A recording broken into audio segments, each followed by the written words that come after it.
This puzzle looks impossible. Doesn't look like this piece could fit somewhere in here with the rest of the pieces, but we are going to do it. We're going to put all of the pieces together so they all fit in the cracked egg. This puzzle is very difficult, even though it looks simple to do. People sometimes will spend hours solving this, but we are going to get to the solution very quickly here. This is what's called a packing puzzle, where you have the extra piece here. You need to pack it into the space, and we are going to figure out how to do it now. I've done a couple of packing puzzles so far, so I've gotten to be pretty good at them. There's different secrets you look for. You want to use the edges the best way possible. So if we were looking at this piece, we would not want to put this piece there. We'd probably want to put it against the edge there. Let me get this out of the way. We want to put it there so we can use up the most space possible. Also, we look to combine the pieces in ways that take up the least amount of space possible. So I might not want to do this one here. I might not want to do that there, unless there was some other piece that was going to go in and fill up that gap.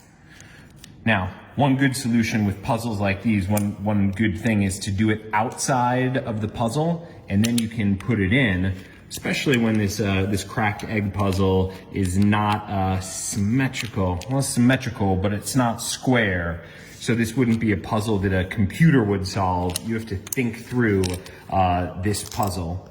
Now, let's see. We look for different ways to combine the pieces where there's no gaps between them. So, if we do this here, then we could put this here, or we can put it here. And you just need to keep track of this shape here in your mind and imagine where it's going to go. So if you do this here, we can already see this is going to be wrong. Doesn't matter at the top. There's just too much dead space at the bottom of the puzzle. We want to fill in all the dead space. Even that might be too much. So you look to find something that can go right up to the end.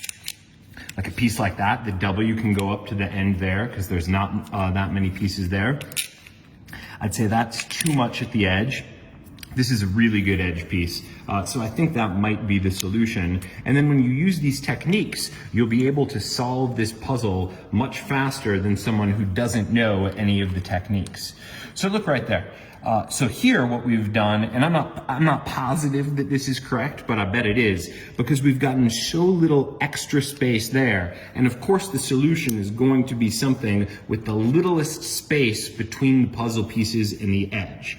So next, we'll place this one next, because this is the biggest of the pieces here. So maybe it could be something where this will go here. Let's see, I bet this piece will go in, but I don't think the other one will. But you can see we're getting much closer to it here. We're just a little bit off there. So let's see if we can use this framework of the, that's a T between the two Z's here.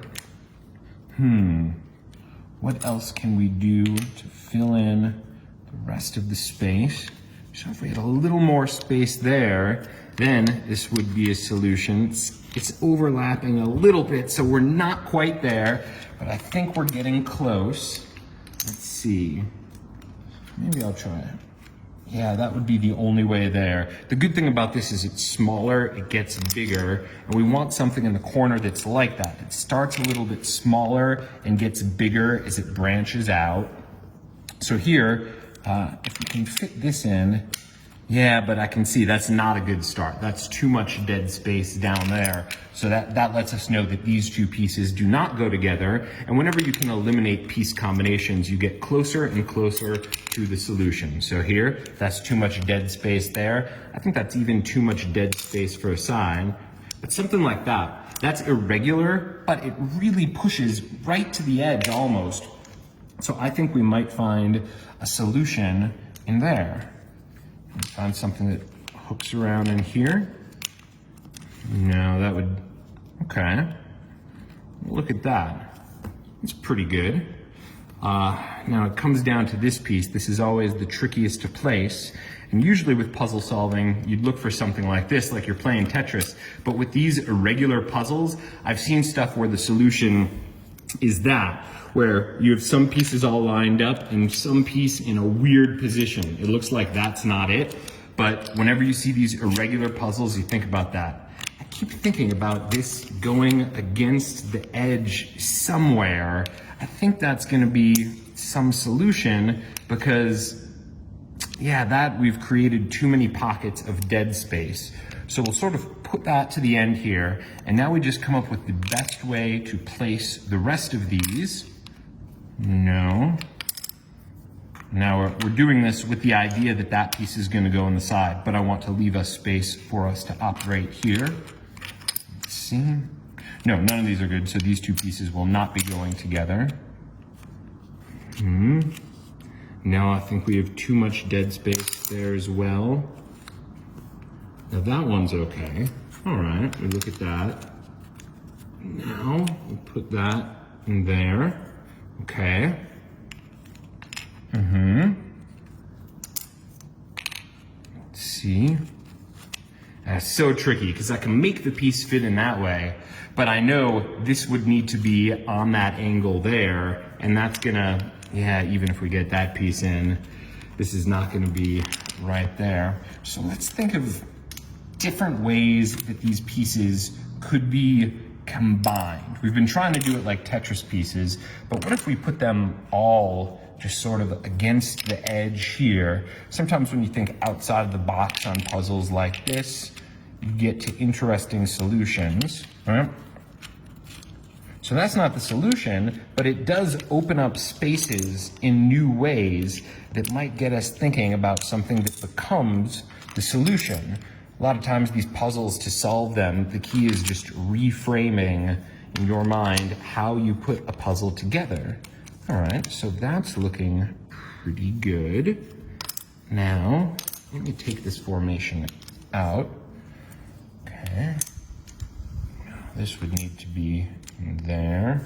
And then, now it looks like we'll have a little extra space there. This. No, that's gonna be too much. Although I do like this piece formation. Yeah, that fit in so right. But this one, even if we use that irregular placement, it's not quite there. Let's think, we're getting closer here with this. This jagged piece, this is gonna be the hardest one. So if we can solve this, then I think we'll have it down. We just have to figure out where it's gonna go. All right, now that's interesting there. And the good thing here is we can put a piece like this in. Okay, so now we filled up about half the puzzles with half the pieces, but there's not much space. So I like this as a solution. I think we're getting pretty close here, and we are almost gonna get this here. We just have to figure out how to get these three pieces in, and there's lots of space for them. It's not there yet, but I think this is gonna be correct. Let's see if we rotate this. No. Oh, yeah, that'll go in. Nope. But look at this, we're getting so close here. This piece goes in here. Oh, we're so close. We could also substitute this piece for this piece. Now look at that, now we've really only taken up half of the puzzle. So if we can get these other puzzle pieces in, this is gonna be really good. So let's see here. Put this here. Okay, look at this. Look at this. No, we're so close. Oh no, I thought that was it. Okay, I think this part of the puzzle is correct. I think we're dangerously close here. Maybe this is right and we just have to shift it. Let's see, is that it? No. Let's see, where else could this piece go? It could go this way. It could go. Maybe it's that way. That leaves us a little more space. All right.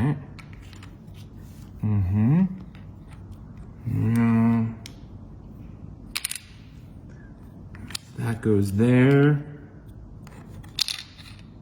Oh, yeah. Look at this. Come on. No! Oh, I thought, oh, yes, yes, okay, yes.